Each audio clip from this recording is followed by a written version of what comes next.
2007 সালে জরুরি অবস্থা জারির পর থেকেই গ্রেফতারের ভয়ে আত্মগোপনে যান বেগম খালেদা জিয়ার রাজনৈতিক সচিব হারিস চৌধুরী।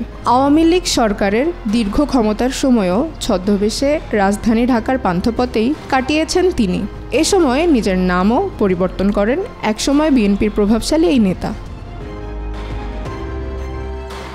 দীর্ঘ আত্মগোপনে একাকিত্বে তাকে নানা অসুস্থতায় পেয়ে বসে।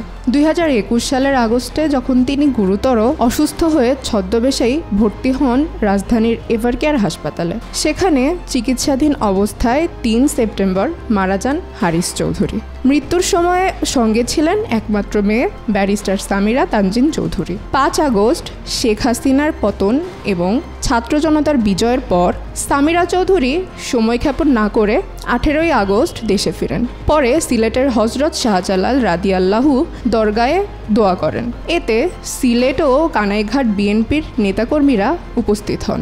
এ সময় হারিস কন্যা সামিরা জানান 2021 সালেই তার বাবাকে সিলেটের নিজ বাড়িতে দাফন দিতে চেয়েছিলেন, কিন্তু রাজনৈতিক চাপে অতি গোপনে তাকে সাভারের একটি মাদ্রাসায় কবর দেওয়া হয়।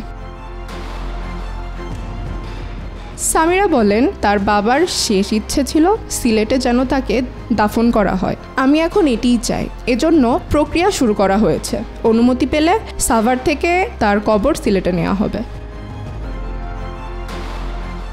আবুল হারিস চৌধুরী সিলেটের সন্তান, একজন মুক্তিযোদ্ধা। সাবেক প্রধানমন্ত্রী বেগম খালেদা জিয়ার রাজনৈতিক সচিব ছিলেন। সিলেটের মানুষের জন্য কাজ করেছেন।